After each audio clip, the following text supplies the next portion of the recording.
Welcome to another episode of the Miles Offside podcast, where we talk a little bit of football and a whole lot of nonsense.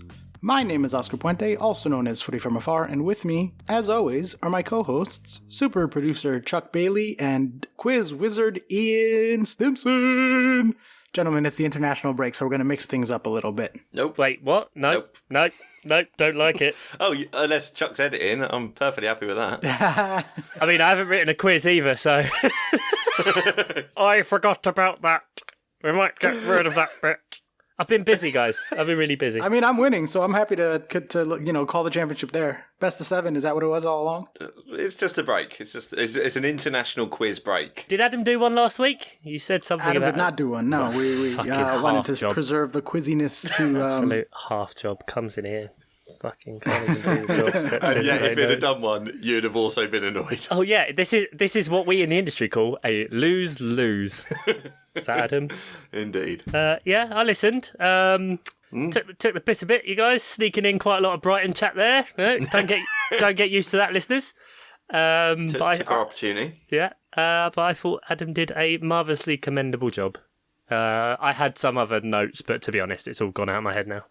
But you've sent them to him directly. Move on. Oh, yeah, he got both barrels, mate. It's fine. I will say it was a little bit stressful. It was a delight having Adam on. It was a genuine pleasure. Well, Thank you were Adam, about for to being say on. less stressful. You were about to say less stressful, weren't you? No. It was less stressful because I didn't have to contend with wrangling you for the first half of the pod when I'm hosting, but much more stressful in that I had to direct all my bitter hatred towards Ian. Yeah. I was like, well, we got to be nice to Adam because he's a guest. You got to be nice to your guests. So I was just ripping on Ian every 5 seconds. You're like, that old fucking piece of shit. So Ian, I apologize if I came out a little strong last week, but I just wanted Adam to feel comfortable. Yeah, good. Okay, I'll take that bullet. Yeah. Yeah. Well, I'm so used to battling with Chuck, for an hour and a half every week. I didn't have anybody to spar with. It is what it is. I'd like to keep you on your toes. Yeah. And what that means, Ian, is basically I protect you. I am a lightning rod for a lot of potential abuse. So you're welcome. Yeah, we definitely focus on each other, and Ian just gets to sit back and be like, these fucking idiots. Is that what happens? I'm not entirely sure that's what happens, but okay. I mean, you're not as mean as either of us. You're the nice one, so... Yeah, but what I mean is I still see... I swear when you're both on, I still get a similar level of abuse. I don't think it was any... you're saying usually I'm too busy wrangling Chuck. No, I get plenty of old shit. It's fine. All right, fair enough. Wow, he's getting really surly, Chuck. I think we should probably back off a bit. Surly, a word you would only use on someone you consider to be over 40. Aren't you? No, move on. Just a metabolic age over 40. All right. Well, if you are joining us for the first time, thank you. We're happy to have you. We are One American and Two Brits, and we try to talk about the Premier League, but we mostly get distracted. If you're coming back, thanks. Even better. We love you. Keep, coming back for more and spread the good word and go on Patreon and all those things. There's no soccer really stuff to talk about, but there is a couple of things that sort of started to happen while we were, since last we spoke, Chuck. So we will kick things off as we usually do with our famous segment. Doctor, give me the news. That's right, Sir Dr. Marcus Dr. Rashford the second. We're gonna run out of spaces to put things in there. Doctor, Sir Doctor, he got feeding the another kids. doctorate. That's all this is. Yeah, feeding the kids, getting degrees. What a guy. He's on every advert over here on TV. The more I see him, the better for the world. One in the eye for all the pricks who said, these people should feed kids, blah, blah, blah, blah. Fuck off. Stick to football? Nah, mate. Now he's got 2 doctorates. He's a double doctor at 24. What have you achieved? Nothing! Nothing! All right, Chuck, again, that feels quite personal. Oh, no, I mean, I'm the only one here without a degree, so allow me to project my inferiorities. No, I'm fully with you. I've got a bullshit degree. It's in music technology. He's got fucking loads of degrees. I'm with you, Chuck. Don't lump me in with the degrees. You have produced 150 approximately podcasts, all right? So that are very popular in Hong Kong and Malaysia. Wait, shit, are we approaching 150? What is this one, 148? Yeah, this is 147, I think. Wow, are we going to do anything special for 150? This feels like a conversation to have off air, but let's do it right now anyway. Yeah, anyway, Marcus Rashford. Yeah. He's properly achieved. He's achieved. Let's not, take away from the good Doctor. And Ian, I will require you to play that music now every single time we mention Marcus Rashford. This is like when I used to do the sound effects on Soccer AM, and every time Robbie Fowler was mentioned, I had to play Hallelujah. And oh God, my career's going backwards. Jesus. What's the story there? Robbie Fowler was a Liverpool guy, is that right? Yeah, because he was the Messiah. So I had to play a Hallelujah. There were various people, whenever they were mentioned, I had to play a certain sound effect, which meant I could never fall asleep hungover when I was working on Soccer AM. There we are, ladies and gentlemen. Man gets paid to do job and feels obliged to do job. Gets unusually pissy about having to do job. Yeah.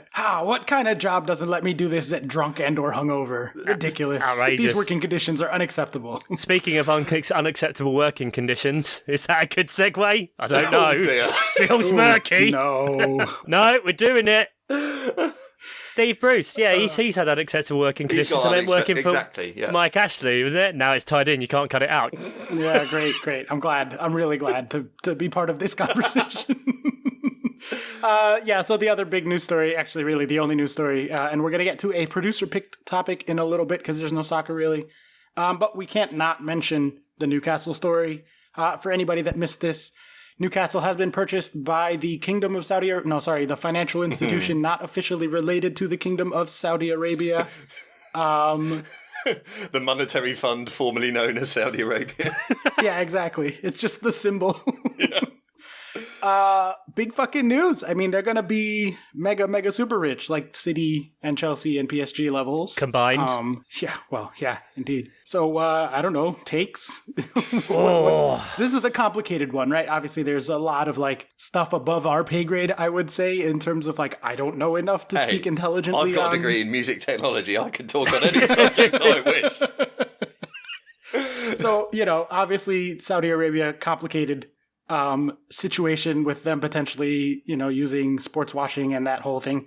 Look into stuff online. I'm sure The Athletic has really excellent articles in that regard, probably. None of us are qualified to that. So let's just stick to the soccer of it. Stick to football, right? That's what we've been told to do, right? Yeah. Until I get a double doctorate, mate. Exactly. I guess I'll stick to what I am. So talk to me as someone who is of a sort of bottom half type table position on average in the past, maybe not this year. How do you feel about Newcastle, making the jump in this regard? So, in terms of the potential bitter fan argument of other teams, I don't really see that because, again, like we said, the murkiness of is it actually owned by Saudi Arabia? Is it not? It's their public investment fund. It is all of their money, but is it the same as, it's complicated with, when the leader of the country is a director of the PIF, and so is the treasurer and the home secretary and all this. So yes, it basically is the same, and there is the element of sports washing. But I don't think they come in being worth the apparent $500 billion, and that is replicated in the spending to which they go into Newcastle.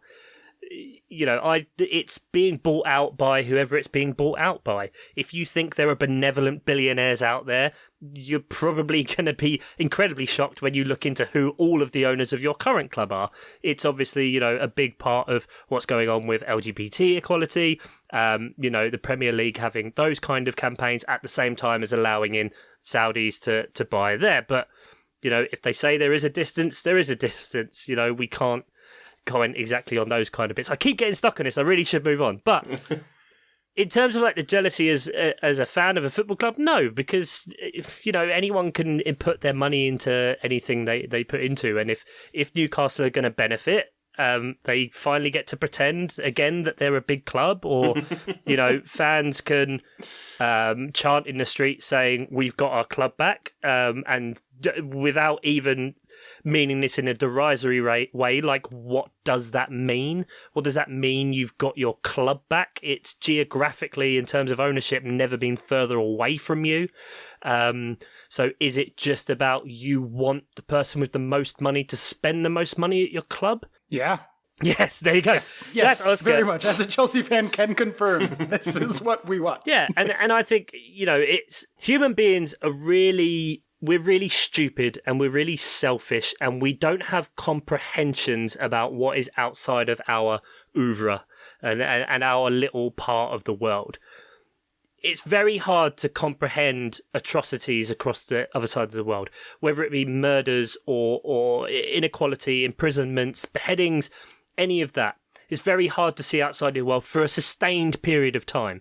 We all know that most of our clothes were made by people who are underpaid in sweatshops. Most of the food we eat is contributing to the destruction of the planet in one way or another.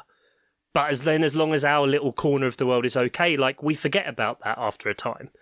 And so for people in Newcastle who, their football team was a big outlet for them, of enjoyment for a long time, and I made a dig before about being a big club, but they have a nearly 60,000 seater stadium that is full all the time, even in lower leagues, and it's a huge sports based town. And so when you have Mike Ashley, who represents stagnation and not going anywhere and just allowing stuff to gradually deteriorate, and also the wider economic social thing in this country of feeling like the South doesn't give a shit about the North, someone coming in and the promise of potentially hundreds of millions of pounds regenerating your area, your club, things you love, creating more jobs, you're going to be happy about that. Whether the intent is for that to happen from the Public Investment Fund, the impact is that these people's lives, in terms of their perception, will be bettered. Have you seen that happen in Manchester? Is that a thing that when Man City got bought out, all the investment that created jobs and wealth for the community? Well, specifically with that, the Man City owners have made a concerted effort to invest locally really well.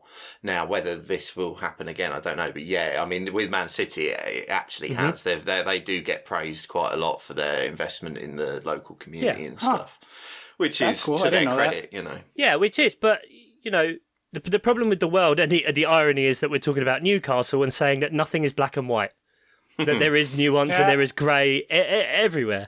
Yes, it's sports washing. Yes, it's happened hundreds of thousands of times. Yes, it is atrocious. All of these things can be the thing, but then also, it can just be what the world is, and it's sad to say that. I mean, what you said there is exactly right, because what the previous sentence I said could be considered the definition of sports washing. I just spoke about how good it was for the local community when Man City got bought. So yeah. and that is what it is. They want to have positive things said about them.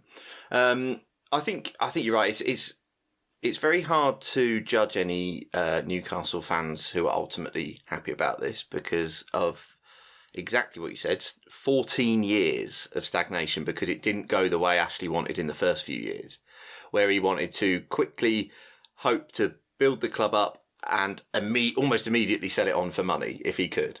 But they got relegated, so it all went wrong.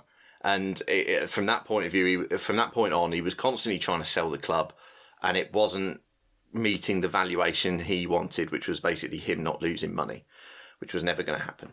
So it's very hard to judge any Newcastle fans who are happy about, getting rid of Mike Ashley finally, because I can't imagine what, Peterborough are owned by really decent owners and have been for a long time now. And I'm genuinely thankful about it when you see what's happened at Derby and stuff like that. So you can't begrudge any of that. The thing, which is the minority, I'm fully willing to accept that, is the people that put the Saudi Arabia flag on their Twitter profile.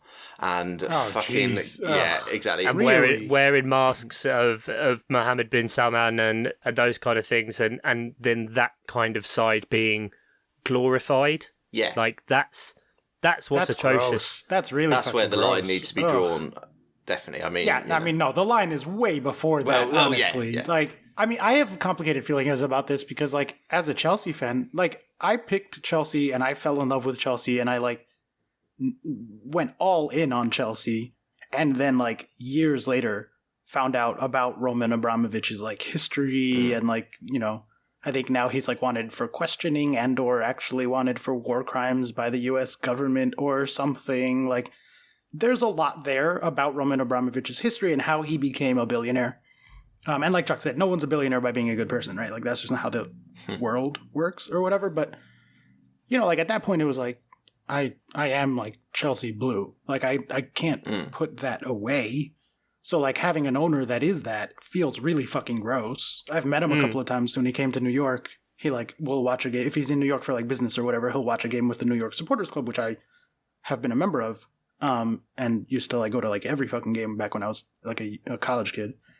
And so like I'm like, oh, that was so exciting. I took pictures with him when I met him, and I was like, cool, it's the Chelsea owner. And then like now I'm like, oh, feel kind of weird about that, right? But like I found out after the fact, and like these Newcastle fans are Newcastle fans.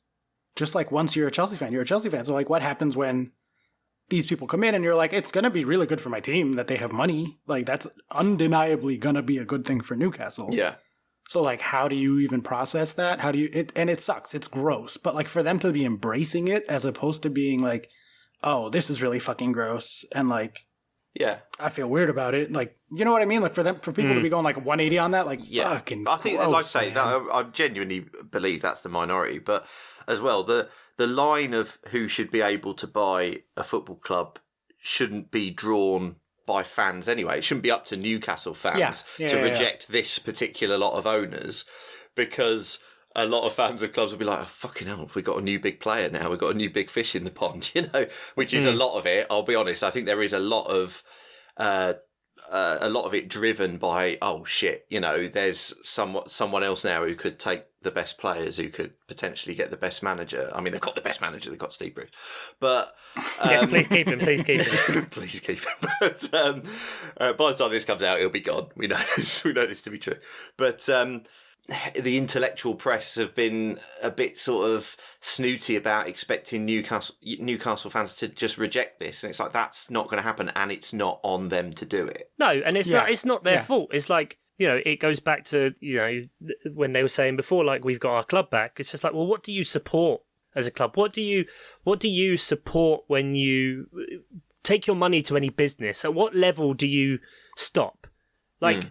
For example, if you go to the movies, like, I don't give a shit if that film wins an Oscar. I don't give a shit if some dude makes £20 billion off of that movie. I don't, someone getting awarded, someone getting praise. I go there because, like, I want to be entertained. And that's what I want. I pay my money, and that's what I pay my money for. And then what I'm given in return is a good time for 90 minutes, 2 hours, 3 hours, or whatever. So it's like, at what point, again, can you comprehend the murkiness and the dodginess of everything that happens above us mere mortals that we aren't ever privy to? And I don't think, and I do think that is that you can't blame Newcastle fans for being excited about it and wanting this, because it's the stadium's gone to shit. The academy's basically non-fucking existent, and they're instantly saying, right, these are the things that we're going to fix. Steve Bruce. Obviously, Sky, the second he leaves training today, there's a picture here, Steve Bruce, he's leaving training. Oh, what's going on? Like, he might just be leaving. Like, he probably doesn't sleep He's there. gone home. He doesn't sleep there. So, just he's been chill out. sleeping under his desk for fucking months. Come on. He probably has. So let's go to that then. Let's go to like the soccer of it. Like, so we're saying like, oh, are they going to be a big team? They're going to be another player, a big fish in the pond, etc. Like, what's that going to look like, Chuck? Like, when do you think are they going out and spending $200 million in January? Are they like day one firing somebody? Are they going to not get relegated because they're kind of a really fucking terrible team? Like, what is this? I mean, it's how much of the FFP actually exists. I think the whole thing about Bruce, chances are he's not going to get to manage his 1000th game this weekend. But like, who do you bring in right now? It's not like it seems that Newcastle players are, a few misfiring pieces or anything. Like, it feels really disjointed and horrible. And they've got injuries. If you've got injuries to Callum Wilson, who's your best striker, then like you're not going to perform anyway. So they're in trouble no matter what. I don't know to what extent them spending money in January gets them anything. A lot of the names of players they have been linked with aren't performing at the minute, which is why they're being linked with, like players like Aaron Ramsey, Philip Coutinho, those kind of things that are just madnesses as well, because it's right, okay, so yes, you've got 130 million potentially to spend in January, which is what's being quoted, right? But you're not going to destroy your entire wage structure to bring some guy in on 300, 400k a week with everyone They else might. there. They genuinely might. Like, what fucking wage structure do they care about? They have infinite money. Look at PSG and City. Yeah, like, they've never cared about a wage no, of structure. course. But then it's like, how many pieces do you have to bring in? Because then if you're going to bring in other players you're going to be playing next to someone, putting in the same amount of effort, and they're literally going to be getting paid 6-7 times as much as you. Yeah. It kind of then creates a bit of disparity. Like, how many of these players for Newcastle right now are going to be thinking, right, my days here are numbered. Like, what's going to fucking happen now? Yeah, I mean, if you think back to, like, when City first got taken over, like, there was a bunch of weird fucking teams, a good few weird years in a row, and Chelsea also. They didn't seem weird to me at the time because I was a new fan, so, like, I can't really particularly relate to that. But I like Gareth Barry playing next to David Silva in Manchester City's midfield. Like, there were some weird-ass fucking teams there, you know what I mean? Like, there's a transition period where you have, like, old Man City player with new Man City player playing in the same lineup, right? And, like, I'm very curious as to what that's going to be. Like, we're going to have Alan St. Maximin lining up next to Neymar. Like, what's that going to look like? It's going to be exciting. I'll tell you what, the second half of this season, they're about to look like the 2016 All-Star team. Like, every old guy who's a name and will sell some shirts and is willing to, like, just come to play in Newcastle for money. Like, Sergio Aguero hasn't played for Barcelona yet, right? He's still, like, waiting to actually be allowed in. He's in the parking lot. So maybe he'll come to Newcastle. But yeah, maybe... You know, because it's at that kind of weird stage where, like, if Newcastle keep performing as they do, like, they probably won't stay up. Like, so a managerial change needs to happen. Squad players need to come in, and just imagine what it would be if they did actually get relegated, even after all that, because it can happen. But you know, they're targeting wanting to be at the top, and you know, Amanda Staveley says about these fans deserve, you know, this team deserves to be at the top. Like, you fucking don't, and no amount of money means that you deserve to be at the top. But they want to be legitimately challenging for titles in 5 years, which is interesting, to say the least. And kind of what I wanted to put onto yourself, Oscar, is that with this purchase of Saudi and the value of the club now, quote unquote, because we know this stuff doesn't work, but at least the net worth of the owners being worth the same amount as the next 19 teams combined, are Newcastle now entitled to a place in the European Super League? Yeah, I mean, yes, absolutely. Yeah, if the Super League, the ethos of the Super League is, can you afford to pay the absolute elite talent players, the people on 400K a week? Can you line up 11 of them against 11 from a different team? And then people, consumers of content, will want to watch the 22 best players in the world playing each other, right? So if Newcastle have the money for that, yeah, sure, they're fucking invited. Why not? I'm pissed that we didn't do the Super League and could keep them out. Yeah. Like, now there's another team that I have to worry about in the Super League. Fine. But that's why the Super League team is fucking hilarious, because what happens if, like, another royal family or whatever, backed with hundreds of million, just like buys Sunderland? Like, are they then entitled? And then it becomes Southampton and whomever. Like, yeah, then we kick Arsenal out. I mean, they weren't in. Off you fuck. Arsenal and Spurs are out now. It's the big five, not the big six. We actually are dropping Arsenal and Tottenham, and we're bringing in Newcastle. Are in there. This is what was wrong with the Super League. Then you can't, you otherwise you would have destroyed this beautiful British fairy tale of a club being bought out and being able to climb the league with absolutely no downsides or negative things associated with it at all. This is what the European Super League was going to destroy. Oh dear, can't allow it. The dream, a tiny atom that dared to dream. To quote Richard Yeah, Keys. man, fuck it. I know I'm cynical. I know I'm a fucking, like, piece of shit for it, but, like, I just want to watch the best players playing each other, and so, like, who fucking cares, man? The world's going to shit. I didn't have kids. I don't want kids because, like, I don't think we should have more people because everything is getting worse. Not to get there. Not to go there, but let's not go get there. fucking nihilistic on this shit. Jesus. Yeah, exactly. So, like, fuck it. Like, I want to watch Messi playing next to Neymar. Who fucking cares? Like, that'll be fun. On my big pile of money. Yeah. In 12 days, Palace play Newcastle, so it's before the fucking transfer window. I'm quite glad nothing could happen. We'll still get 3 points against the richest club in the world. I fucking need that. I can't have Palace losing to Newcastle. And if he lasts that long, you could be the Steve Bruce killer. I don't think it matters. Yeah, well, maybe. But Steve Bruce doesn't make it past, like... I mean, maybe they'll let him have the 1,000th game. I don't know. This week. Why don't they keep him around till January? What, they're going to bring Antonio Conte in to manage this fucking set of players, only one of whose name I know? Like, well, I don't know, but you got to get the old man stink out the office and stuff, haven't you? Fair enough. Like, Yeah, he doesn't have a shower in there, so he's sleeping under the couch, but the stench really kind of like... Cornish pasties and stuff, just like knocking around. It's gonna be the smell of bacon. So, Ian, as the producer on air of the producers. Brilliant. Right, come on, keep that going. No, not redoing Smashed this. it. Bring word of producer land, emissary. Yeah. Okay. What's our topic? What are we talking about? Yeah, I don't even know what you're asking me, but anyway. So yeah, we've got a few producers now who pay to produce this podcast, and one of the things that they can do is that they can, when we have these international breaks and there's not a lot of football going on, nothing really happening in the world of football, they can nominate a topic for an episode. And one of our producers, Mark Daffin, suggested that we talk about the films of Quentin Tarantino. Yes, because that was agreeable, Johnny Worthington. I will not be talking about the merits of Brighton and Hove Albion Football Club for any amount of time in an extended form of defending indefensible for any fighting talk fans out there. Like, I will not be doing it. So yes, we found Quentin Tarantino films a bit more agreeable, if off-brand, which makes it on-brand. Yeah, agreeable is an interesting choice of word there for describing Quentin Tarantino films. Well, I mean, we all agreed on the subject. Let's say fair enough. Why don't we start with impressions? Actually, you know what? Let's start there. Ian, are you a fan of Quentin Tarantino? Yeah, I would say I'm a casual fan in that I haven't seen all of his films, but I haven't seen a film of his that I haven't enjoyed and wanted to watch again. So I would definitely put myself as a fan, but a casual fan, because I think to call myself anything other than a casual fan when I've not seen all of his films would not be accurate. But yeah, I've never seen a Quentin Tarantino film that I haven't enjoyed and wanted to see again. All right, what about you, Chuck? Yeah, so I'm pretty sure I've watched all of them. I mean, caveat here that we're obviously talking about these films and then as a kind of refresher trying to watch some of them, but not all available on streaming services. So the ones like Jackie Brown, Death Proof, I haven't seen a lot.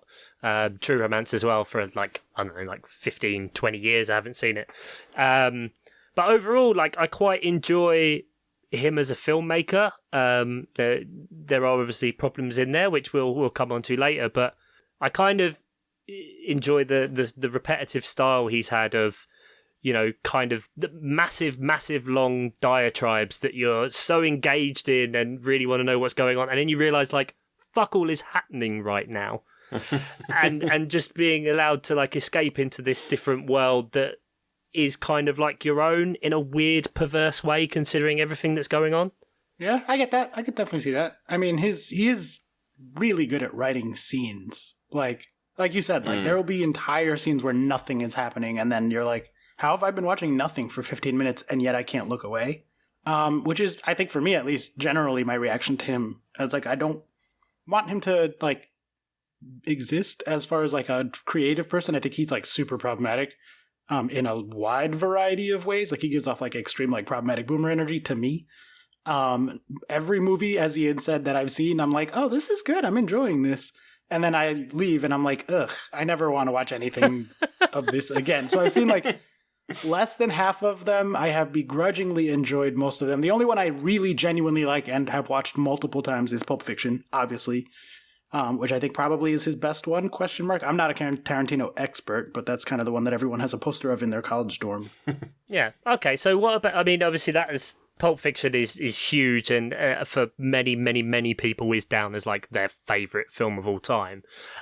So, I mean, I'll let you guys decide whether you want to start there or whether you want to go to Reservoir Dogs as kind of his first entry into the world. What would you guys feel more comfortable talking about? Oscar will definitely want to go chronologically, I'm sure.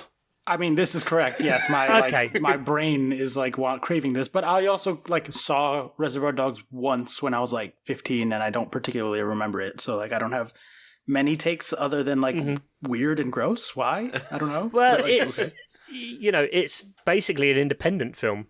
It in that classic low budget, well, relatively low budget. It made it for $1.5 million or something like that, and only made less than $3 million. Did it? At the box office? Yeah.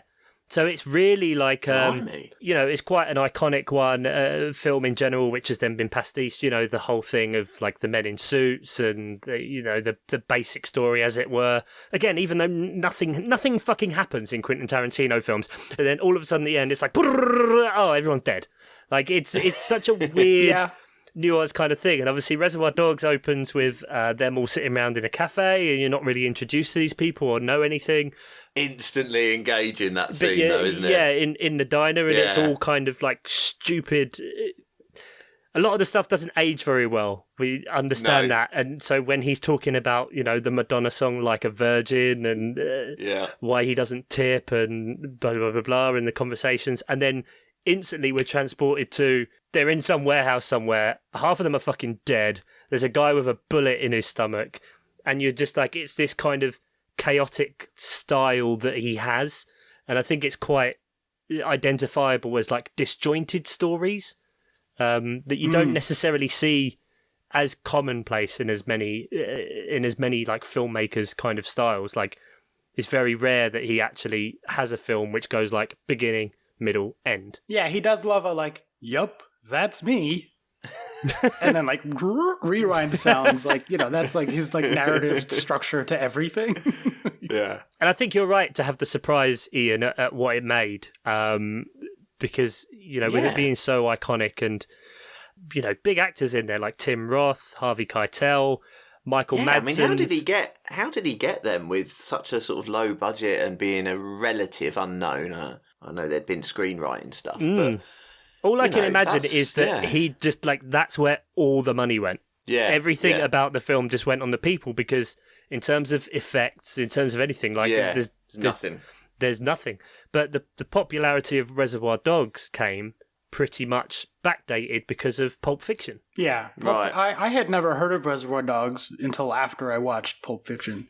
And I do think that that's part of the story here with him, for the record, and I don't want to get too heavy with it because it's an international break and like whatever, but very much a case of like, he seems like, how do you not know? Blah, blah, blah. Like, you'll get that reaction a lot if you're not a Tarantino fan, but it's only from a very specific group of people, right? And so like, there are lots of other groups of people who like, I hadn't really heard of Tarantino till I was like a lot older, and I had never like seen his fucking movies till I was like a lot older. Yeah.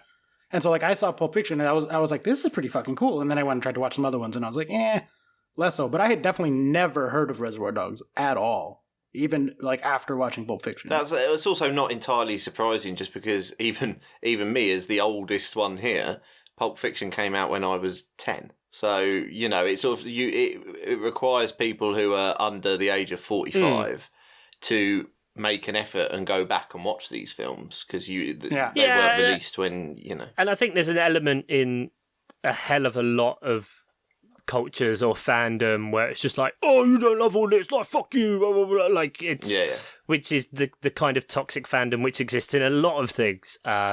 I think a lot of things that I like, especially. Yeah, probably one of the biggest out of stuff that we would like is like the whole DC thing with like Snyderverse and get the Snyder Cut. Is like it all just comes from fans basically bullying and saying this is ridiculous, and then having to lie to themselves that the Snyder Cut is so much better when it's still fucking shit. I mean, it is better though. But like, it's not saying much, man. It's like saying, do you want to cut your left leg off or your right leg off? It's like much of a muchness. You're still left with only one leg. That's kind of the thing. Like, I enjoy Tarantino films, but I understand why people don't, because like you have to be in a certain mindset for it. I think like Pulp Fiction is obviously like it is so great because it feels like it flows a lot more, and there's quite like bigger set pieces for Tarantino film, and obviously Samuel L. Jackson coming in with John Travolta, you've got Bruce Willis, Ving Rhames, Tim Roth is in there again, Harvey Keitel comes in, there's like Winston Wolfe, like there's so many elements that like it feels like each act runs through pop culture for ever since, really. Yeah, that movie is like that really is like monocultural. Everybody knows Pulp Fiction. Everybody like sees references to Pulp Fiction, even if they haven't seen Pulp Fiction or are aware that it is Pulp Fiction. What I'm thinking of is This won't particularly probably be on either of your radar, but have you seen Devil Wears Prada? Is that like a movie that you're particularly into? Devil Wears Prada. Into. It's been on around me. Is this that's exactly what I was about to say. I've been in the room when it's on.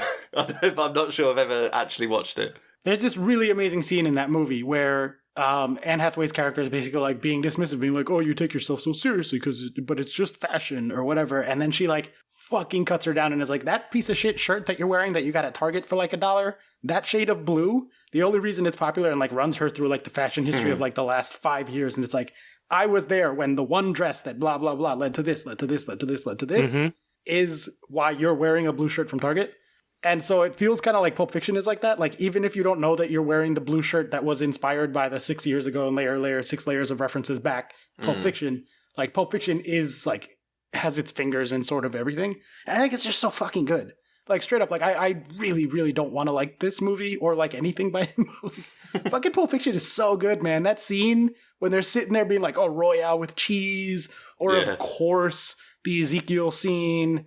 Like, it iconic after iconic after iconic after iconic scene. Like, fucking it's just man. I mean, even from the title, like Pulp Fiction, it makes it like this story that's just meant to be chewed out. That like it's not necessarily meant to mean anything, but that's what's so great in it. And I think it's the kind of the magic in the bottle of all of his, the lightning in the bottle, sorry, of like the whole franchise that he's ever done for all of his films. I mean, obviously, I don't know. I mean, there's running themes throughout and little bits such as like, you know, everyone smokes red apple cigarettes or Manzana Rojas or whatever in one of the films when it's in Spanish. I think that's the word. Oscar? Yeah? Yeah. Yep, yes. that's right. Woo! But this is the one that just like, you can probably remember it scene for scene without knowing it that well. And like you said, the Royale with cheese, where it's just a joke about, and it's so weird that it normalizes like these guys are two hitmen that have just been hired to like go kill someone basically and like rough them up, and you're just like, oh, this is like a normal conversation I would have with my buddies. That's what, yeah, exactly. That's what that does so well. That just makes you know that then this is just their day-to-day life. That they're able to be going heading to do a hit and just be talking about his recent trip, because nothing actually gets said that moves anything along. You know, you don't find out anything other than this is a casual chat on their way to kill someone. So hit me with, what's your favorite bit in that one?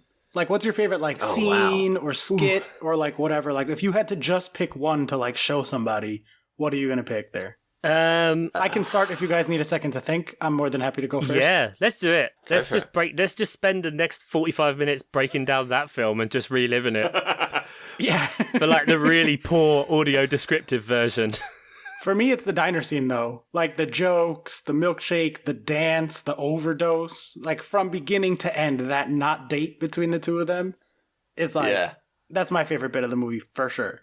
Even if he does like kind of be creepily perving on her feet when she's dancing. I'm like, bro, God, get your foot fetish out of my face. Like, I'm not judging you, but stop shoving it in my fucking face. Like, get out of here. I don't know. But yeah, that one for me, just the conversation about the milkshake and the tomato joke. Oh, I love the tomato joke. Like, all of it.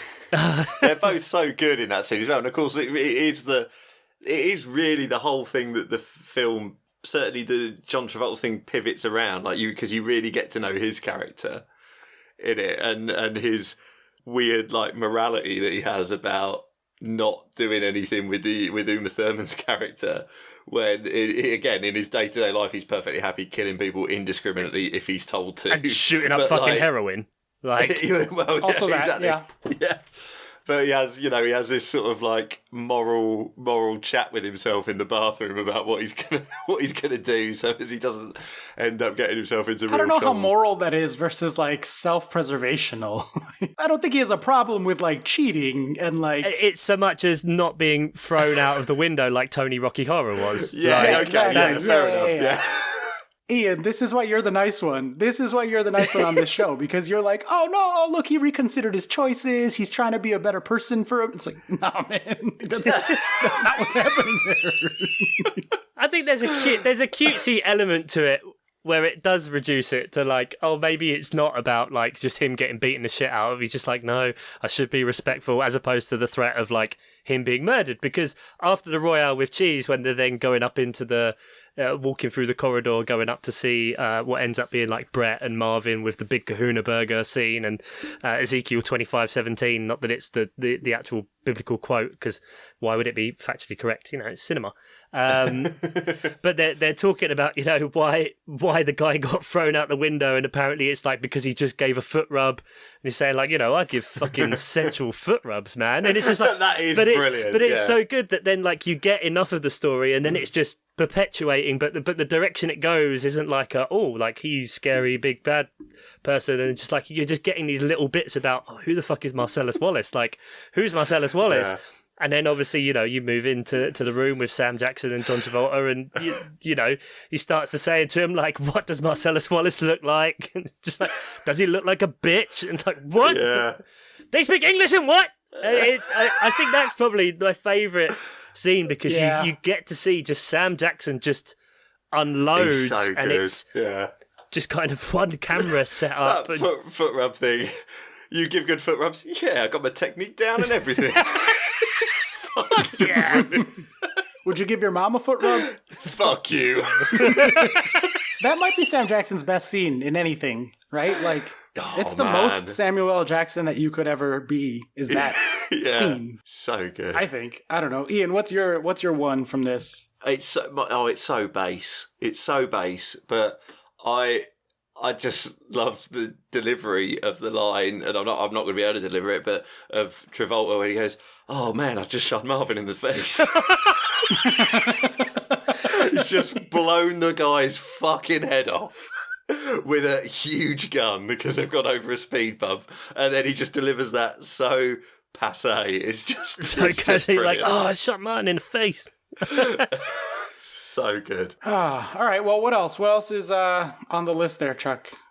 Oh, I've still got another 37 minutes to go on Pulp Fiction, man. Do we not want to bring out the GIMP? Oh god. I mean, I don't know. I don't have that many thoughts on that one particularly. It's it's a tonal shift, isn't it? And it's where you kind of get the more brutal elements, and probably like problematic Tarantino things, and like don't want to get into it too much, but like a lot of racism stuff that feels like quite so much. I mean, he definitely gives me the vibe of a guy who gets off saying the N-word. Yeah. He's like, haha, didn't I say it in front of you? I said it in front of you. Yeah. Like he's that fucking guy, you know what I mean? There's an element of that, like, because and I think especially because that I can remember in this one, obviously, that after they shoot Marvin in the face and they go to whoever the character is that Tarantino's playing, Jimmy's, thank you, is that he says, he says the N-word quite a few times there, and it's like, does it say dead storage? And I think the fact that even more so that he's playing a character saying the words that he's kind of helped to write, like, it does feel dirty. Like, I watched Django, not to necessarily jump ahead too much, but I think like while we're here, like it makes sense. And it's quite uncomfortable, a lot of that stuff. Like, and I don't know whether that's just because of time going past, like how I feel myself, but I don't know, like at what point is creative license, does it then not become about art and kind of become about just saying it, you know what I mean? It not adding anything. Yeah. I mean, it's a running theme with him, and like Spike Lee, who I don't know how much you guys know about Spike Lee, but he's like a very well-known, respected black filmmaker in America, has like focused a lot on black issues and telling the black story and all that sort of stuff. He called him out like in the 90s and was like, yo, stop saying the N-word in your movies. Like, stop writing characters saying the N-word in your movies. Like, just don't do that shit. And Quentin Tarantino like doubled down on it and was like, "Oh, you're being racist to me, actually." Yeah, like that. Well, there was that plus plus Samuel Jackson then coming out against Spike Lee in defense of Tarantino and basically saying like Spike hasn't made a fucking good film in God knows how long and blah blah blah blah, and it all just being a bit murky and horrible. Yeah, I mean he on purpose writes scenes with that. Like, I mean, literally on purpose. Like, he's choosing to do this. But he does it so much, and it's not just the N-word. Like, there are other words, other problematic stuff across like the spectrum of his movies that like it's enough of a pattern that you can like kind of read between. There the is lines again in Pulp Fiction, like, the flashback bit with Christopher Walken when he's talking to a young Butch about his grandfather's watch, and his grandfather sticking that watch up his ass for 4 years. And there's a lot of slurs against Asian people in that part as well, and it's you can kind of understand in those bits when it's not for the impact, because he's going to have been a guy who potentially in the 70s is like a 50, 60-year-old and is a product of that time, that it's horrific. And I know Django, like at that time, it obviously was incredibly racist, and he kind of uses something with the characters that when they're like in Django, they are obviously the early parts of the KKK, and they're going to try and hunt him after they've been in the town, and they're all running. But it's a massive long scene about how the pillowcases that are on their head, like so and so's wife who's cut the holes in them hasn't cut them in the right place, and they're all just like they're all fucking idiots. And so it's like in that kind of instance, it kind of makes sense why they're saying the N-word, because also in this whole scene they're fucking idiots. In that way, and so that's where like I'm probably not the right person to comment on this, but it's at what point does it flip from art and creating a character to just like Oscar said before, being like, I'm going to put the N-word in as many times as possible here. Well, that's what I mean. That feels like a fair distinction to draw in that with Christopher Walken's character, like you say, there's a justification in inverted commas for it. There were people that would have used those words and felt like that from that situation, but him casting himself in a role where he gets to say the N-word does feel completely different to that, doesn't it? It feels just gratuitous, He seems to always go back to the excuse of like, oh, it's not me saying it, it's just the character, and that's true to this character in blah blah blah blah. And it's like, yeah, but like you're choosing to write characters where it's true for that character in like a lot of your fucking movies, my guy. And like, you chose to make a movie about slavery. You could have made a movie about other stuff. Like, he has only made 10 movies. The fact that he continues to make this choice in such a large percentage of, I didn't particularly want to go here with this conversation. I don't want to like get too negative with it, but he fucking is like extremely, extremely, extremely racistly written. I will say, without calling him specifically a racist. Although he probably is, but whatever. But let's keep this light. I don't want to. I think it bears mentioning, and like I don't think we can't not acknowledge it. But then we can go into it, and it kind of then fits into like the next film of Jackie Brown, which is again we don't have to spend a lot of time talking about this, but it's hugely about the kind of the blaxploitation, as it was called in cinema, running through kind of the 60s, 70s, of just having, I guess, quote unquote, representation in cinema, but it all just being stereotyped to the max. Yeah, like a lot. I mean, it's just stupid shit. Like at the time in the 70s, you had like Blackula, which was just Black Dracula, but Blackula, and Blackenstein for Frankenstein, and those kind of movies. And part of it is, I mean, I don't know if you guys have ever seen Dolomite, or which is quite a famous thing, which is Rudy Ray. I can't remember his name. Maybe it's Rudy Ray Robinson. I don't know. And Eddie Murphy remade that recently, which is on Netflix, and it kind of works kind of as like a biopic about this comedian who he tried to be a straight man, and then the way he then turned his comedy act was to be like a pimp character, and it was just these like one-liners that at the time really landed, and then he then just got ridiculous with it, got really successful, kind of had underground albums that the kids would like sneak in and listen to. Like you'd sneak your dad's album and you put on the comedy album and you listen to it. Because he was playing this fake pimp called Dolomite. And then he got so big, like he made a movie, and it's the actual movie he made is hilarious and like badly made, but he financed it all himself. And so that's just kind of like a part of cinema. Like I'd encourage you to watch that as a separate film, because I honestly don't really have much to say about Jackie Brown because I can't remember it. I have nothing to say here, so we could probably skip it. Except that there's a lot of N-word use that would only further entrench the position we're in. So. Well, exactly, but it's the two parts of like Tarantino then, and it kind of. Then he has like a bit of a gap, and coming up into the 2000s then with Kill Bill, and kind of showing his love for Asian cinema quite a lot, and getting the chance to utilize that. So what were your guys' kind of thoughts on Kill Bill as it pertained to the time? And I guess we could take these as like both as a two together.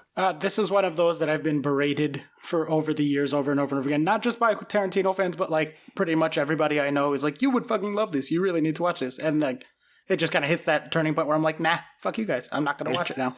So I still haven't seen Kill Bill. I think I've seen like the first half hour of the first one a couple of times. But yeah, I'm the 130-year-old dude who's like hasn't seen Kill Bill. Oh, that does surprise me. Like, I mean, I know. No, I know. It is surprising. You know, it's very much like off-brand for me to not have seen them.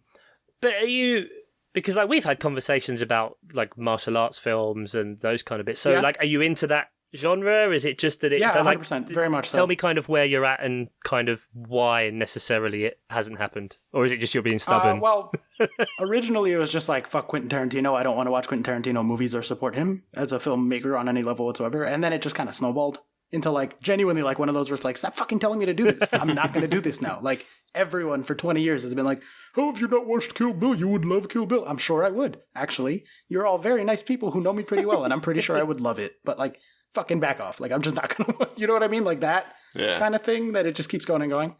I'm sure I would, though. I love martial arts movies, like even like not dubbed ones, like, or rather not American made ones. Like, I'll you know, like Ninja Monkey, Iron Monkey, you know, Crouching Tiger, the Jet Li one where he's like a commander and there's like magic a little bit. I forget the name of it. Doesn't really narrow it down, buddy.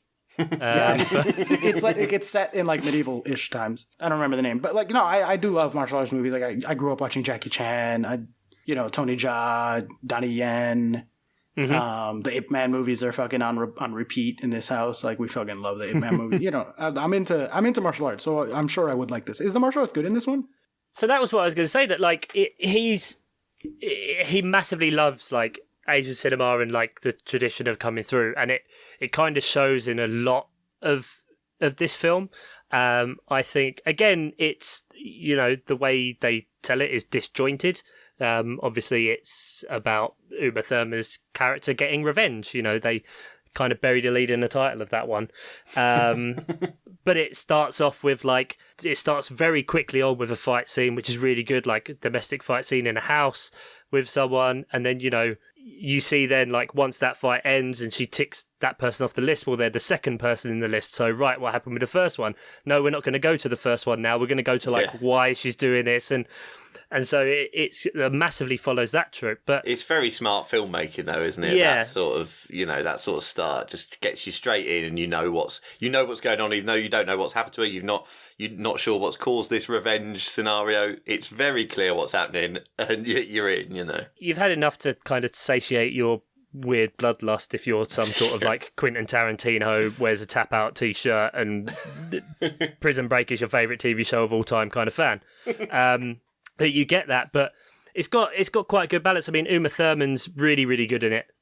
She is having that kind of quick wit, snappy kind of attitude. As someone who then also has the human element of kind of what's happened to her in the past, and I'm conscious now of saying too much because I don't think Oscar like you're will going to watch it. Yeah. Spoiler alert for this movie Speaking that's of 17 years old. Whoa. Speaking of fucking spoiler alert, you're not getting away with this on air. Oh, jeez. Okay, here we go. Oscar ruined the end of the latest James Bond film for Ian in a text, and then realised what he'd done, and then deleted it, and then by deleting it, drew more attention to it. And I'd already seen it pop up on my notifications. Yeah, it had just been there for like 5 seconds, and all I said was, I'll bleep that. That's all getting bleeped. I know you're going to bleep that. I just wanted to have to get the bleep machine out for that one. That's going to be the longest bleep we've ever had. Oh, for fuck's sake. Oh, for fuck's sake. It's the fact that the problem is, though, Oscar, like, you joke about Ian being old. Like, he could have forgotten about it, but you've just told him twice what happens again. Oh, come on. This dude has been, like, when was this supposed to come out? 2 years ago. Genuinely 2 years ago. We're bleeping it, but it's all getting bleeped. Can't leave any of this in. I actually had no idea what happened in that film. Genuinely. None. I went in so spoiler free. I think the internet's been quite good at keeping people spoiler free of the James Bond especially film, considering like how long this film's been done for. Yeah, true. That's very true, actually. Yeah. I mean, not to digress too much, but like I've seen it twice in a week now, and it was fucking phenomenal. My dad said it was the best Bond film he's ever seen. JBW didn't give us the Bond movies as a topic. I helped him put together a spreadsheet For Bond films for JBW, did you? Yeah. Oh, what went into that? I mean, it's basically just a copy of my Marvel spreadsheet, but like, so it's the same idea. We came up with like 10 categories. I was like, okay, you're the Bond expert, I'm the spreadsheet expert, right? So you tell me, like, what are the 10 quintessential things that make a Bond movie a good Bond movie? We came up with that list. This is fucking Patreon added value. Fuck me. This is next level. That was out of friendship. I don't know if he was even producer level at that point. That's just like, I've been friends with this guy for a long time. Yeah. Then we went through all the categories, and I was like, all right, tell me which ones are the most important. Like, weight these out of 10. Like, is it, gadgets? Is that a 10 out of 10? Like, if it doesn't have good gadgets, it's a shit Bond movie or whatever. So I set him up with the spreadsheet, and he's just been going through, making his way through the whole thing and ranking them and stuff. I never saw where that came out, though. I don't know if he finished. I know he was like very well into it. I want to get involved in that. I can take part. It's I didn't realize you were such a Bond head. Well, no, we did a bluffer ages ago, and I remember doing just like the Bond names, and I was quite surprised because like in my world, like that, like I grew up watching all the James Bond films. Like they were on TV every Sunday. And I've seen all of them multiple times. I've read some of the books. I'm not going to claim I've read all the books. They don't age very well in many ways. But then, like, after seeing, like, the latest film, which I think is the best film, we joke about, I've got my club back, or, like, this is my club. Like, what does that mean? Like, people saying, like, it's not a Bond movie. Like, what the fuck's a Bond movie? It's like when people say, like, Aliens 3 isn't an Aliens movie. Like, what's a fucking alien movie, Well, this is what my spreadsheets are for. Literally, that's the fucking point of them. It's like when you're having a conversation, it's like, that's not a good Marvel movie. It's like, well, what do we fucking mean by Marvel movie? Let's make it subjective. Quantify it immediately. Put numbers. Yes, let's use science to like have this conversation in a meaningful way, as opposed to my fucking feelings are. Like, it makes me happy to do things that make me happy. Therefore, I'm a well-adjusted person. Take emotion out of the argument. It's my favourite Oscar voice. Just my favourite. So, Kill Bill. Watch Kill Bill. Anyway, yes. So we're just wondering how much we can say in case you ever decide to relent. It is on my list of things to do, but like I've still not done it at this point. So, like, you can feel free to spoil me. It's wondering, like, how much does he stay, like, true to the kind of genre, as it were, and how much is it kind of you're putting stuff in for the sake of it? Because there's the easy, obvious one, which is where, like, Uma Thurman in all the posters and obviously in one of the massive fight scenes, she's wearing, like, the Bruce Lee Game of Death suit. The yellow one, right? Which is the yellow one with the black piping. Like, It's very iconic. As, everyone's idea of, that's Bruce Lee, instantly. Which is really bizarre because of, like, how Bruce Lee went and, a lot of people's introduction to martial arts films is, Bruce Lee films. Like, I've seen all his films, man. Like, okay, like, name one apart from Enter the Dragon. Because, obviously, it's like, he didn't make many films. Because, like, Enter the Dragon came out in the US a month after he died. What became the sequel to Enter the Dragon, which was Return of the Dragon in the US, but was Way of the Dragon, which is the one where he fights Chuck Norris, had come out I was going to say, is that the one with Chuck Norris? Yeah, Perfect. So, okay. But then they released that after the fact. He then had, obviously, Game of Death, in which the suit comes from, but he died during the filming of that. And so I think it's in Game of Death where there's, like, literally scenes that to finish it, they filmed, like, the back of a dude's head that wasn't Bruce Lee with a mirror, and they just stuck a fucking picture of Bruce Lee over the mirror. So it was like, oh, yes, this is Bruce Lee now sitting in his chair. Like, it's fucking bonkers what they did. And, I mean, this is where I could go on for hours if you want about the history of martial arts films and my weird knowledge of this. But where was I going? Yeah. But so he kind of has those big things that hit, but, like, there's, the Ironside music, the sirens that go off, like, when she's about to kill and do whatever, which is taken from obviously Ironside, which was Quincy Jones, which is a detective in a wheelchair. To go back to what you were saying though about the yellow suit though, this film sort of in a way, or these two films, were made for me when I was, because they came out when I was 19 and 20. I was probably target audience, you know. And with me, I don't know load of Bruce Lee films or anything, but I do recognise that jumpsuit. Do you know what I mean? It's just a visual bang straight in for me. Right, I know now what's going on in this film. There's gonna be martial arts, but it was just an easy visual for someone like me.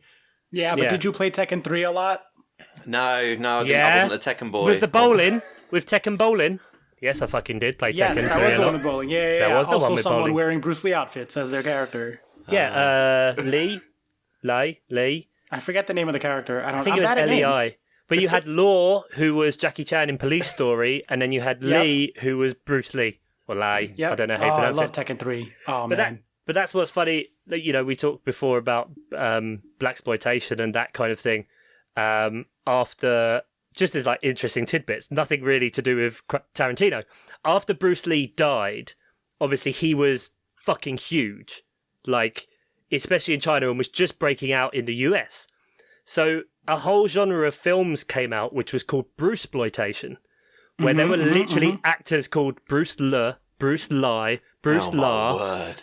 Bruce, and they were just constantly like Rebirth of the Dragon, or you know, Bruce Lee goes to hell, and then like Bruce Lee fights 12 people and makes friends with like I can't even remember, like literally like stupid shit like Colonel Sanders or something mad like that, and like fights off these fellas, and then like they'd use in one of the films which is about his resurrection, where he was then played by a lookalike.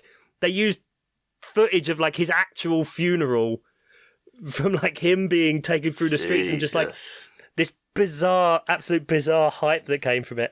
But it's just fascinating that whole genre of films. I've watched lots and lots. Chuck, you have to remind me. I'll have to find the name of it. But there's an amazing documentary about like the history of Hong Kong cinema, and it has like a whole bunch of stuff about Bruce Lee and after he died, and like breaking into the American market, how they used to like bootleg copies and then sell them in the back of like grocery stores because you couldn't get them from the actual video distributors over here. It's a really, really good documentary. I'll find it and I'll share it with you, and then we'll post it on the Twitter too, because fantastic stuff if you're into that. Like, oh yeah, hugely. Like you know, all through Hong Kong cinema, Golden Harvest films, Run Shaw and the Shaw Brothers and those kind of bits, and how that, you know, the chop socky kind of stuff, which is like chops and punches, the bad dubbing and the They showed the guys recording the sound for that. It was all about Golden Harvest. I think that was the focus of the documentary or something. I don't know. We'll find it. We'll share it out. It's really good stuff. But yeah, it's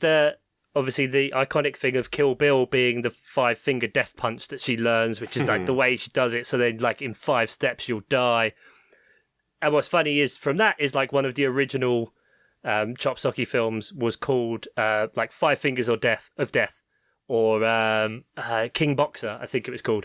And there's a bit in it, and this guy, and obviously like the way his hands, like he gets his power, is the Ironside music starts playing, that siren, which is again really fucking weird because it's a song written for a detective in a wheelchair show being used in Hong Kong cinema for a guy whose hands start to like vibrate and like flash red, and then he like smashes people through walls and like punches through pillars to get to people and leaves massive holes in people's chests, and just hilarious shit that is just so fun and nonsensical, and that's what kind of feeds into Tarantino's films, and it's just nonsensical a lot of the time.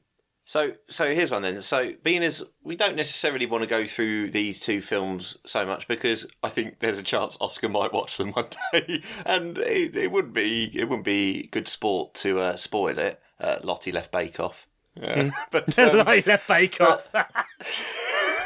But still not over it. No, I know. But like with your then knowledge, Chuck, of martial arts movies and stuff, how do you see this film as a homage? Like, does it do the right things? Does it pay the right respects? Does it hit the right beats? Or is it a sort of, are the martial arts bits or bits that are supposed to be influenced by those films, are they just a bad pastiche? Because I can't judge it. Right. That's a good question. I don't think they're a bad pastiche at all. It's probably the kind of thing that super duper fans, like with anything, like, oh, it doesn't belong there and blah, blah, blah, blah. Like, it's ridiculous. Yeah. I think a lot of the way the fight scenes are choreographed is really well done. I think the use of colour, the use of... Because obviously it's a violent film, right? But it's not gory, even though, like... It's like cartoonish, isn't it? Yeah, he goes so far with it that it fits into what, like, the low production would be of those films anyway. The fact that, like, they couldn't make it look really graphically real, so when they cut someone's arm off, it's gonna spray out like a fucking fountain. Of blood and stuff. Yeah, you know what I mean? Because, all they had was just a hose that they would stick down a sleeve and pump red water or food dye or whatever through it. And, you know, there's some bits that you use anime and mix the media and obviously, like, one of the big fight scenes where it just switches to black and white, like, all of a sudden it's quite jarring, but it really engages you into it. And so I think that kind of side of things is well done. Weirdly, I've seen the first one about 20 times and the second one about 3 times. Okay. But from what I remember, like, the second one, then, like, some of the stuff is more wires and there's, you know, the training montage with, like, the old master and those kind of bits. So I think throughout the whole thing, like, it's quite... If you suspend the Tarantino hate of it all, which is difficult because there are elements there where it's just like the conversations and fuck all happening, not quite so much. But yeah, I think that kind of bit of it is quite well done in terms of the martial arts and the fight scenes and stuff. Okay, interesting. Nice. That's a good ringing endorsement then, I think. What else is there? There's other... we got Django, I know that. We got Inglourious Bastards. We got Once Upon a Time. What about, let's talk late stage Quentin Tarantino. And we're kind of going a bit long here, I think. So, like, let's just each pick one late stage Quentin Tarantino movie and sort of, like, make the case for why it might be worth watching. How do you feel about that? Ian, you want to go first? Which one's kind of out of these 4? Because we'll blow over Death Proof. It's, you know, it's fine. It's a thing. Yeah. I mean, I really enjoyed Inglourious Bastards. I think I've watched it twice. Now, you might know better than me, Chuck. Is this the last one that was edited by... He had a long-term relationship with an editor, and she died... And I think this might have been the last film she did.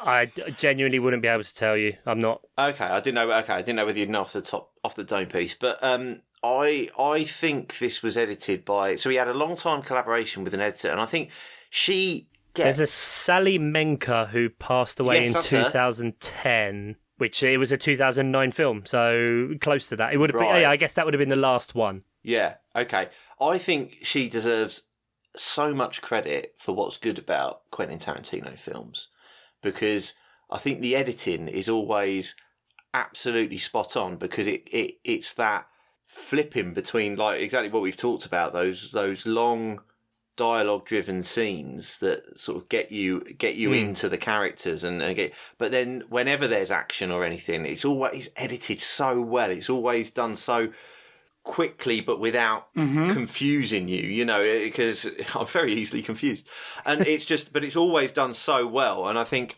this was the last film she did, if I was right. But the pacing of, I think it's the opening scene in Inglourious Bastards with the farmer hiding the family and stuff. The tension in that scene is unbelievable, and it's so slightly held back all the time, but you can just tell this guy, and that's a testament to his performance as well. Matey boy, what's his Christoph name? Waltz. The actor. That's the one. Thank you. How good he is, because I think he's absolutely brilliant in this film. Just the menace in that scene and the tension in it is absolutely brilliant. But yeah, I thought this was the last one she edited, and I just thought that deserved a little shout out, because I think that the editing is such a big part of why Tarantino films are so good, and I think they probably dropped off after 2010. I bet the runtimes get a lot longer tw if you look. I don't know that. Oh, I don't know. Like, I don't know. I agree with you that I didn't even know about the editor. But the ones after Inglourious Bastards, starting with Django, I think that would have been probably the next one. Just thinking back to the year that I went to go see that. They're a lot slower, a lot more sort of that's interesting. pensive, a lot of like meandering a bit. They amble towards their stories as opposed to like move at a brisk pace the way the earlier ones Which is did. weird because, and I'm quite annoyed that you picked Inglourious Bastards because I think, all things said and done, I think that's probably my favourite out of all of them. Okay. Because, you know, he introduced Christoph Waltz to us, and I think Christoph Waltz is unbelievable. Like, So to good. be such a captivating and engaging screen presence in 4 fucking languages in this film. Yeah. Which he is, because, you know, obviously, like you said, you have the starting scene on the farm, and it just gradually builds and builds and builds, and the music comes in behind that into what it is, and the essence of the being of this incredibly charming character, engaging character, who, like, is literally there to murder people. And you catch yourself being like, hang on, why the fuck am I in, what's the word, like, enjoying feels like it doesn't say it right, but this I guy know what you mean. and You end up laughing at some of his lines, and you're like, hang on, this I is, know he's here to kill everyone. It's filthy, and I think the writing in it, and again the pacing, you know, I think Fassbender's fantastic in it. I think Daniel Bruhl's fantastic in it. The French girl who's in the cinema, who plays Shoshana. She's my favorite character in that. Shoshana, who comes So back, good. and Brad Pitt playing this gruff, you know, anti-Nazi, part Native American lieutenant. With iffy morality himself. Yeah, like I don't Yeah, think at best. I don't think any part of that film misses. I don't know. Yeah. Maybe Oscar, you kind of been quiet so far about it. I mean, is this another one you've refused to watch, or? No. I this also might be my favorite one as well. I don't know. I mean, it's hard to top Pulp Fiction, man. Like, Pulp Fiction's so good, but Christoph Waltz, I think, does put this over the top for me. I've seen this one actually multiple times by choice. Like, I just like it. It's just a really fucking great movie. And there's good actors and all sorts of good stuff across the board. I think it deserved all the awards it got. But as we're sitting here having this conversation, I'm like, man, yeah, he did do a really good job of humanizing that Nazi, and then immediately followed it up by doing a really good job of humanizing a slave owner. Like, what a great thing to be making films about. Fucking guy. But, like, Christoph Waltz... Well, they get their comeuppance in the films, I mean, you know. Yeah, fair enough. That's true. Yeah, I love this one. I think it's really, really good. I think it's really well made. I think it's really compelling acting. And I think the basement, again, we have iconic scenes where it's nothing, and then action all at once. The basement, when they go down there and the three of them, and you know, they're playing that parlor game, the Christmas parlor game that, like, most of us have played, with, like, the post-it note on the card on the forehead, like 20 questions or whatever it is, and just that energy, and again the tension that just builds, and it's just so fucking good. He's such a good filmmaker. It's so fucking frustrating how good he is. Like, give that guy's brain and an ability to, like, someone else who would choose to do different things with it, and I would be like my favorite fucking filmmaker of all time. I would be as obsessed as, like, so many people are. It's more like he's so fucking good, man. His dialogue is really, really crisp. Yeah. It's riveting stuff. Like, you cannot fucking look away. I mean, whoever did the casting did whatever they did it right, because literally just scrolling through on his Wikipedia page, I'm not going to pretend like this is an original thought. I knew this before, but his original idea for Colonel Hans Lander was Leonardo DiCaprio, which just, like, that film doesn't fucking work. Like, in that world, it doesn't work. As good as Leo is, and, you know, like you said before, like, finding a fucking slave owner slightly charming at points, in the next film that you just, like, I mean, Django in general, like, I watched it the other day and I did just feel dirty afterwards. It, like, just didn't, I don't know, there's just something about it. I mean, the something is that it's about slavery and, like, just a thinly veiled excuse to, like, write upsetting shit. Yeah, and it's like, what is it? Is, you know, some of it meant to be uncomfortable? Because, like, it would be, like... That's not his fucking story to tell. How about that? No, okay, that... I think you're exactly right. That's what's kind of weird, and, like, I don't really know what to say about it. It's hard to articulate that, and you just did in 2 seconds. It's a beautiful film, but, like... No thanks. Pass. I saw it in theaters and I was like, I left and I was really upset. It makes you feel gross. And then I was like, okay, I'm never going to think about that again. And it's been 8 years or whatever. Like, I don't know. The only good bit is Jamie Foxx in a blue crushed velvet suit. Like, that's... Oh, Yeah. Batman is handsome. He looks Batman beautiful. is very handsome. You do see quite a lot of You him. do. Was it a real penis? I mean, well, actually, maybe not. Yeah, it could have been a prosthesis. I was going to say, I mean, it was someone's penis, but that's not necessarily true. Was it your penis? Stunt penis. My head heard the question as, was it a stunt penis? Yeah. Was it like Joey and Friends, where it was actually made of luncheon meat and just... The silly putty! Not so silly anymore! Yeah. Oh dear. So yeah, so let's blow past that then, and then we kind of go on to the last two there. I haven't seen either of them. He's old. I'm over old people doing shit. Like, fuck it. You know what I mean? So- Like, you had your time. Go retire. Get out of the way. Madonna just did a thing. I'm like, Madonna, no one wants to see you in lingerie. What? Come on, man. Like, get out. You made your money. Get out of the way. Do you know what I'm saying? Like, why is Madonna releasing specials? That, Right. like, Is it the same people that are telling you to watch Kill Bill? Is this the issue? yeah, no. I think it's on Apple TV Plus. I don't know. I think it might be on Apple TV Plus because we were watching Ted Lasso and I was like, stop fucking telling me to watch Madonna in concert. I don't want to watch Madonna in concert. Who's telling you this? The people, The box television. people, the people in the box telly people. The pictures, corporations, Ian, the corporations. big telly. Yeah.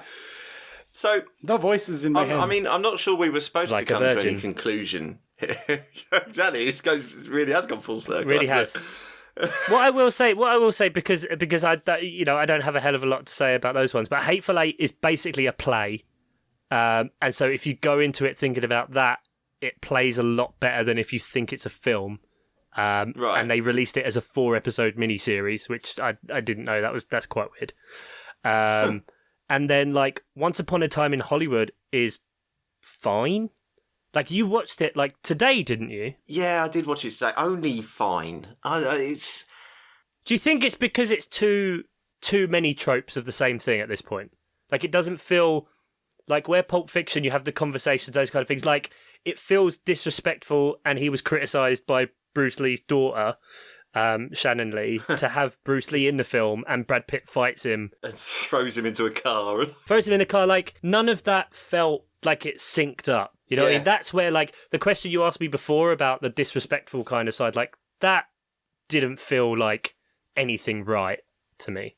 Yeah, I felt this one that you're right. I only watched today because I just wanted to sort of get another one under my belt.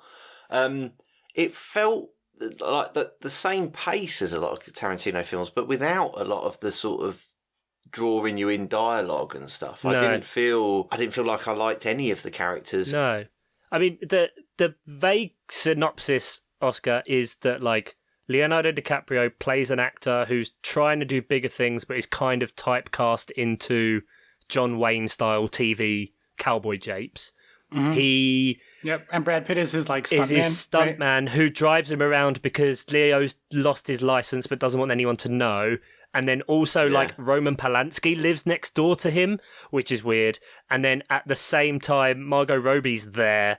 And, Charles Manson, there are people that go to his house and try and kill him. Like, it's so weird, and it exists in that time. Like, I think the only real enjoyable bit of that for me was when it's doing, again, a big piece where fuck all happens, but it is DiCaprio playing the cowboy character, and he's doing a few lines, and like they're going through the scene, and it's really intense, and then he flubs his lines, and he's like, "Fuck, like where do I go?" And I think that whole section was good, but like it's fine, it's a thing.